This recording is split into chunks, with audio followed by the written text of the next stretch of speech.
There's a condition out there that affects a huge chunk of the world's population, but for most people, it has zero symptoms. Absolutely none.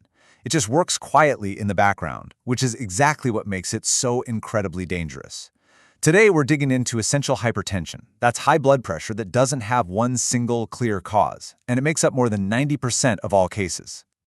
Just take a look at this number. It's staggering. Over 1 billion adults around the world are living with hypertension. It's one of the most common chronic medical issues on the entire planet, and it doesn't care where you live or how much money you make.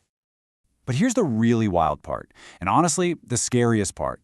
For the vast majority of those billion-plus people, there are no warning signs at all. You just don't feel it. You don't wake up one morning thinking, my blood pressure feels a little high today. It's just there, operating completely under the radar. And that is exactly how it got that really ominous nickname, the silent killer. It's the silence that makes it so deadly.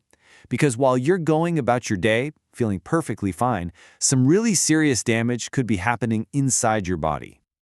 All right, so first up, let's really dig into just how widespread this silent epidemic truly is and what that means on a global scale. Wow, these numbers really put it into perspective, don't they?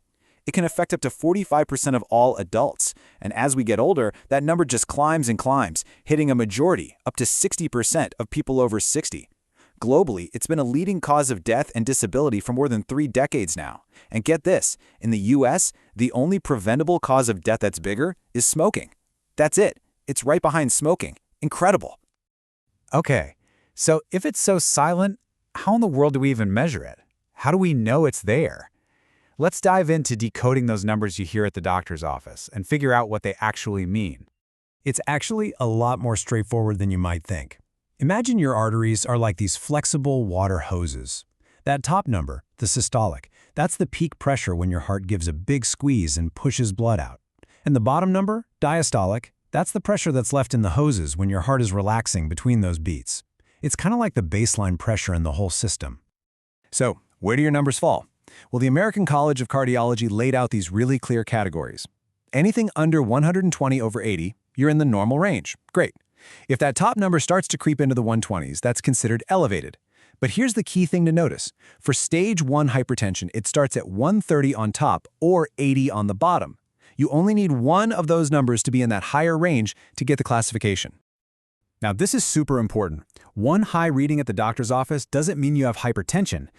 Your blood pressure can jump for all sorts of reasons. Maybe you're stressed, maybe you just chugged a coffee. What a doctor is really looking for is a consistent pattern. They need to see at least 2 high readings on 2 totally separate days before they'll make an official diagnosis.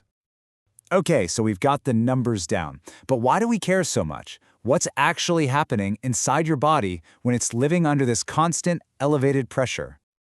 Well, the long-term consequences are pretty severe. Think about it. Constant high pressure is just wearing down your arteries and your vital organs 24/7. And over time, that can lead to some of the most serious medical issues you can imagine. Strokes, heart attacks, even failure of your heart and your kidneys. There's a direct line from untreated high blood pressure to some very serious organ damage. And if that list wasn't enough to get your attention, look at this. This is a powerful statistic.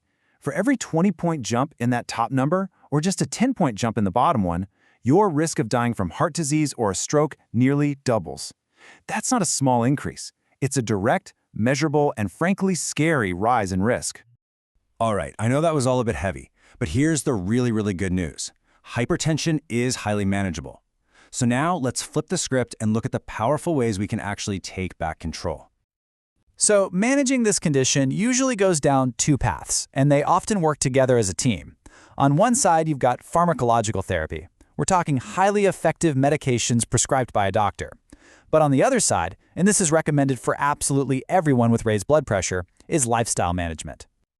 So what are these big lifestyle changes? Well, they're pretty much the fundamentals of good health, but here they're absolutely critical.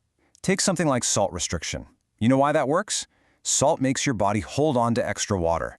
More water means more fluid in your arteries, which literally increases the volume and drives up the pressure. It's a direct physical effect. So these aren't just gentle suggestions, they are powerful therapeutic tools.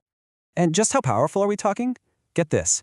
Just by focusing on weight management, a person can lower their top blood pressure number by 5 to 20 points.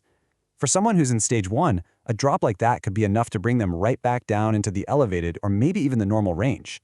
That's huge. And when you start stacking all these lifestyle efforts together, the impact is massive.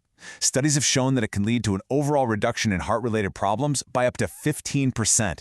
That is a major victory, and it's one you can achieve without a single prescription. So here's what we've learned.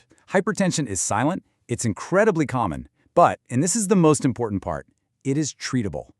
The first step on that journey to taking control all starts with one simple piece of information. So I guess the final question is pretty simple. Isn't it time to know your numbers?